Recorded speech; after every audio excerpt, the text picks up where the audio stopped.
We are days away from the epic 2-on-1 date between Genevieve and Shanae, and we are going to be breaking down some previews that we found, so let's get right into it.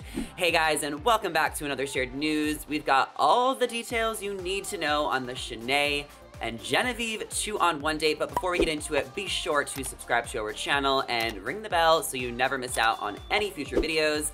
As always, I'm your host, Zachary Reality, joined today by Allison Van Dam. And Allison, I know you must be excited about this 2-on-1 date, just like myself. Who are you pulling for? What are your predictions going into it? Is it toxic of me to say that I'm kind of hoping Shanae somehow pulls through again? I just feel like we are revisiting old Bachelor times where it was so dramatic and I'm kind of living for it. It's not toxic. I would say it's unpopular. I think a lot of people in Bachelor Nation are rooting for Genevieve, but I'm on the same page with you. I wouldn't mind if Shanae stayed another week or two, especially if we do get this redemption story arc. I mean, we saw her apologize to the other girls. So, if she's able to make, amends with some people in the house, I wouldn't mind keeping her around for a few more weeks. What did you think of her apology and her confessionals from last week? I am still thinking about when she goes, Meryl Streep is here and Shanae is here. And I that was where I was completely taken aback. And honestly, props to her if that entire thing was fake. Maybe she should consider a career in acting once her time on the show is done. And then just going back to Clayton afterwards, saying she apologized, they're all good now. I'm like, this woman is kind of a master manipulator. Oh yeah, she had everybody fooled when she was giving out her apology. She had me fooled. And we're gonna get into these clips, so I do want to give everybody a spoiler warning. There might be some spoilers discussed in the next few minutes, so if you don't want to know anything and if you don't want any clues, now would be the time to exit the YouTube video, but give it a thumbs up before you do that. We want to talk about this footage that we found because there's no footage of Shanae or Genevieve on a one-on-one date in the longer teaser of a promo. You know, that's kind of how we can tell who goes far. But we did find a couple of clips from the week 1 promo, and there is some interesting footage of Genevieve having a meltdown, and we're gonna have to dissect this. So let's play the first clip. So we're assuming she's on the 2-on-1 date with Shanae when she's having this meltdown. Let's replay it one more time, and then I want your thoughts, because it's so short. I don't want to be here. So why do we think she's yelling? I don't know. I mean, it looks like she's outside, and obviously we see a second clip right afterward. However, we don't know if that's the same date. We don't know if, maybe Genevieve is on a one-on-one and that other girl crying is from a completely different date. Yeah, you bring up a good point. I mean, Genevieve could possibly be winning the 2-on-1 and staying longer, and that's where this meltdown could go down. I kind of thought that maybe she was wearing this top when she originally went onto the 2-on-1 date, which we saw the last 5-10 minutes of. So we really can't tell, but we know that it's dark at night. So if she does stay and this does happen on the 2-on-1 date, then, I mean, she's probably going to get the rose and maybe she'll send herself home. We do have another clip of Genevieve and this meltdown, so this will give us a little bit more context. Please, for the love of God, let me go. Oh my God. Okay, what are you thinking? It looks like she's running away from maybe producers? Yeah, that didn't look like Clayton to me. Clearly, it's the same outfit, same jewelry as the first clip. So she goes from saying, I don't want to be here to please let me go.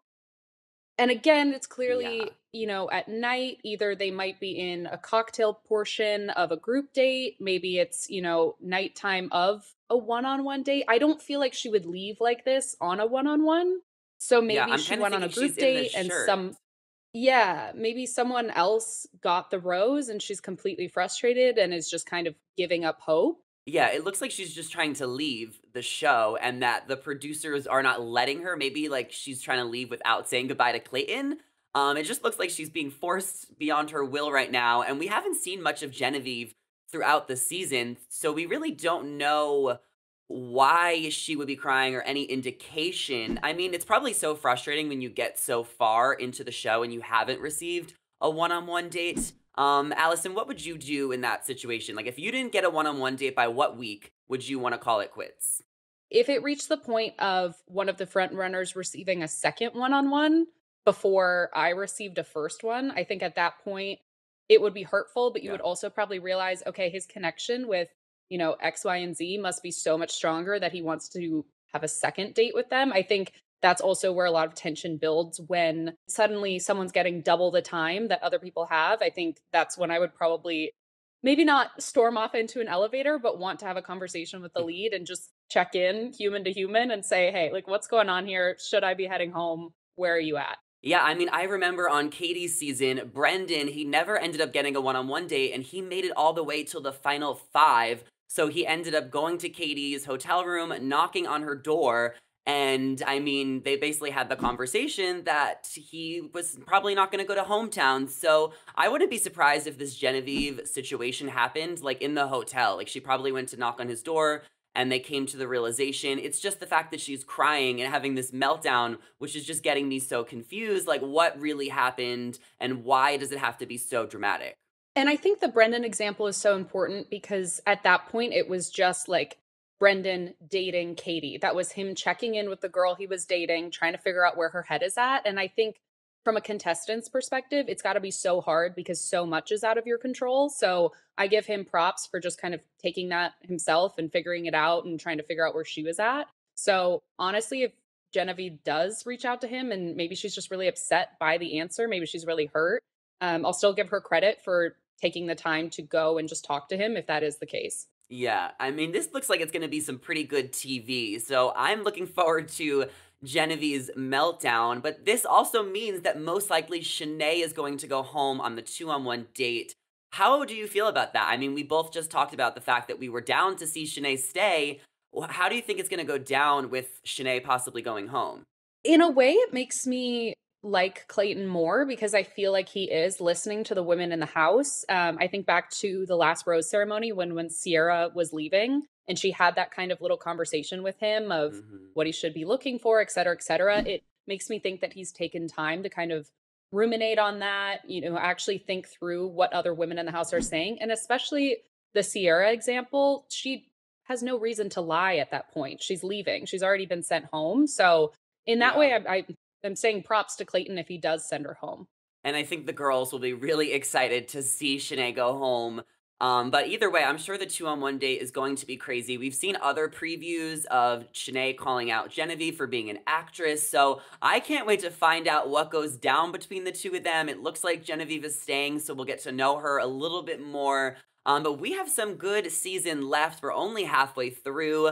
My final question for you that I want to discuss, like, you've been watching The Bachelor for a long time. Do you have like a favorite 2-on-1 date of all time that you think is the most iconic?